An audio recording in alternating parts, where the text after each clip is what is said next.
makan. Kobarihin na lang sa tulog-tulore, isimihin na lang sa tulog-tulore, yung kulurore ganyan na sa bakil, patang malos dapat inasaking. Nabaisimilan makulungaan, makulim at sisimong ganda. Hindi mo isip ang takane, magkaprela pa, ili upamani. Kaya aratay dani mga di patawa, musimatiwa ako kawal patak. Sulit na pira o na magkakandori, ang nagsiwati ko sa rahikang dohir. Dinigang mo naman ko yan o doro, na doro bani doro, bakong gatrin ko na. Matasay ko isip sa kapit sa lune, ang katatrip prel, katarban yung turi. Kamani doro, bayan di butar, bayan to dati ko ya ko, doro ko doran. Magpulmutak arari, dini ko na lego ko hake, emel yang sa surumi. Wil matela akin si pati prel, wil matela akin wil naman yung prel. Tuloy sa pira ko na lapat arani, manawi ka pala naman mukini. Pati sa tamada, emel yung ikulang sa mag-arani. Suyo naman ipasamanan, emel ko manawi arani. Kaya na tukong na lang, kaya kung tukong kanon ko lang sulayan.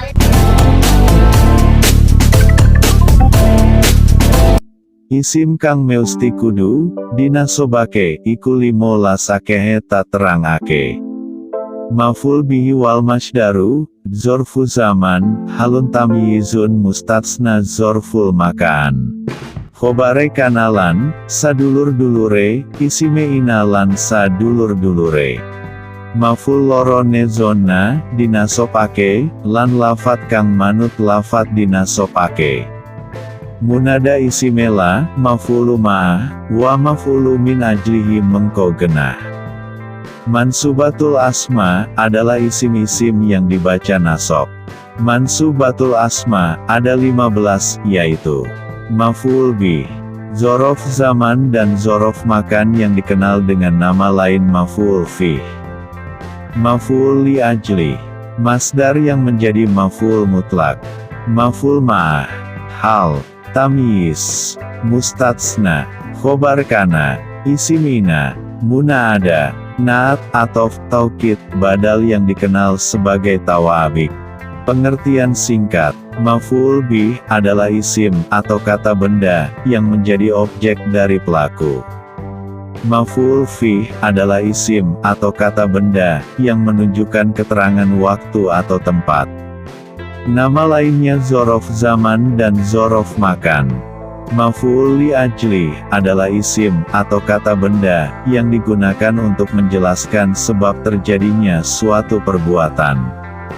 Maf'ul mutlak adalah isim kata benda yang berasal dari lafaz fiil kata kerja yang berfungsi untuk memperkuat makna atau memperjelas sifat. Berada pada urutan ketiga dalam tasrifan fiil. Maf'ul ma'ah adalah isim atau kata benda yang terletak di belakang huruf wawu yang mempunyai arti bersama untuk menunjukkan kebersamaan. Hal adalah isim mansub atau kata benda yang dibaca nasab yang digunakan untuk menjelaskan keadaan fa'il atau pelaku atau maf'ul bih saat terjadinya fiil atau perbuatan. Tamyiz adalah isim nakiroh atau kata benda yang belum jelas penunjukannya, yang disebutkan dalam suatu kalimat untuk memberikan penjelasan sesuatu yang masih samar. Mustatsna adalah isim atau kata benda yang disebutkan setelah adatul istisna untuk menyelisihi hukum sebelum adatul istisna. Kata yang terletak di depan adatul istisna disebut mustasna minhu. Khobar kana adalah khobar atau predikat yang telah dinasobkan oleh kana dan saudaranya. Isimina adalah mubtada atau subjek yang telah dinasobkan oleh ina dan saudarinya. Munada adalah isim atau kata benda yang disebutkan di belakang huruf nida atau huruf yang digunakan untuk memanggil. Tawa'abik adalah bentuk jamak dari tabik. Tabik adalah kata yang mengikuti hukum perubahan atau i'rab dari kata sebelumnya. Maf'ul bih iku isim kang tekane mergo fi'il lan fa'ile upamane. Koyo aros zaidaini wal khalifata wal muslimati wa akhoka wal fata. Nuli kapirang ono mudmar lan zohir kang wis kliwat iku sorahe kang zohir. Dene kang mudmar koyoto dorobana dorobani dorobakum yadribuna. Definisi maf'ul bi dalam ilmu nahwu ialah isim mansub, atau isim yang dibaca nasab yang menjadi sasaran tindakan atau objek.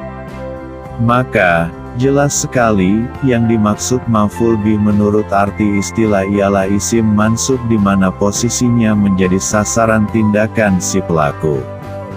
Contoh, Aros Zaidaini, aro bakal ningali sopo ingsun.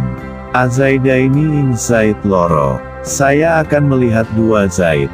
Dalam misal di atas, yang menjadi sasaran perbuatannya, melihat ialah kata az-zaidaini, maka kata tersebut menjadi maf'ul bih. Contoh lainnya, dorobtu Zaidan sama dengan aku sudah memukul Zaid.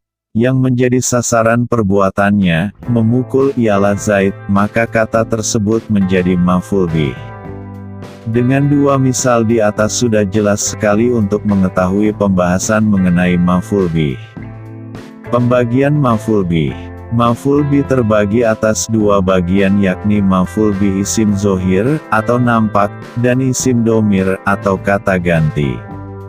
Maf'ul bih isim zohir ialah maf'ul bih yang terdiri atas isim zohir, isim yang nampak, contohnya seperti yang dua tadi di atas, objeknya berupa kata yang nampak dan bukan kata ganti. Sementara yang dimaksud dengan maf'ul bih isim domir ialah maf'ul bih yang terdiri dari isim domir atau kata ganti. Misal, dorobani, doroba wis mukul sopo, wong lanang siji. Ni ing ingsun, sama dengan dia, laki-laki, sudah memukulku. Lafat doroba ialah fi'il madi, sementara failnya ialah domir mustatir, atau disembunyikan, takdirnya huwa, huruf nunnya ialah lil wikoyah, sementara huruf ya-nya ialah ya mutakalim wahda di mana kedudukannya menjadi maf'ul bih. Dorobaka, doroba wis mukul sopo, wong lanang siji, ka ing siro. Sama dengan dia, laki-laki, sudah memukulmu, laki-laki. Lafat doroba ialah fi'il madi, failnya mustatir andai ditakdirkan menjadi huwa, dan huruf ka-nya menjadi maf'ul bih. Masdar iku isim teko ping telune songko tasrif fi'il kadorban contone. Upamane doroba yadribu dorban contone koyoto dorobtu dorban. Maf'ul mutlak arane dene gunane ngukuhake ing fi'il kang sakdurunge. Tewin mertelaake sifate fi'il tewin mertelaake wilangane fi'il. Nuli kapirang ono lafzi arane lan maknawi katerangane mung mengkene. Yen nocoki lafaz sarto maknane ing fi'ile yoiku lafzi arane. Yen suloyo lafaz cocok maknane ing fi'il iku maknawi arane. Koyoto jalastuku dan lan koyo kumtu wukufan iku ingkang suloyo. Dene kajalastu julusan utawa kumtu kia aman ora aran suloyo. Pengertian masdar. Pengertian masdar menurut keterangan ilmu nahwu ialah al-ismul mansubul lazi yaji'u salitsan fi tasrifil fi'li. Artinya, isim mansub, atau berirob nasab, yang dalam tasrifan fiilnya jatuh pada urutan ketiga. Untuk memahami masdar ini sebenarnya gampang saja, masing-masing lafat yang jatuh pada tasrifan fiilnya itu berada di posisi ketiga maka ia dinamakan masdar. Hanya saja, untuk memahami urutan posisi tasrifan itu kita mesti memahami terlebih dahulu tasrifan dari suatu kata. Perlu diketahui bahwa masdar ini disebut juga dengan maf'ul mutlak. Contoh, doroba yadribu dorban. Maka yang menjadi masdarnya ialah lafat dorban. Masdar yang dibaca nasab ini dinamakan dengan maf'ul mutlak. Adapun fungsi maf'ul mutlak itu antara lain 1. Menguatkan fiil sebelumnya. Misal dorobtu hu dorban. Dorobtu, wis mukul sopo ingsun, hu, ing wong lanang, dorban, kelawan mukul temenan. 2. Menjelaskan sifat fiil sebelumnya. Misal doroktuhu dorbal amiri. Doroktu, wis mukul sopo ingsun, hu, ing wong lanang, dorbal amiri, kelawan koyo pemukule ratu. 3. Menjelaskan bilangan fiil sebelumnya. Misal doroktuhu dorbatan, doroktu, wis mukul sopo ingsun, hu, ing wong lanang siji, dorbatan, kelawan sak pukulan. Pembagian masdar. Masdar terbagi menjadi 2 bagian, yakni 1. Masdar lafzi. Masdar lafzi merupakan masdar yang sama persis dengan lafadz fiilnya. Contoh, kotaltuhu kotlan.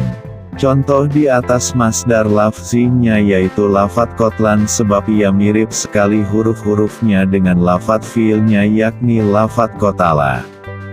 2. Masdar maknawi. Masdar maknawi merupakan masdar yang menyamai fiilnya dalam artinya saja akan tetapi lafadznya berbeda.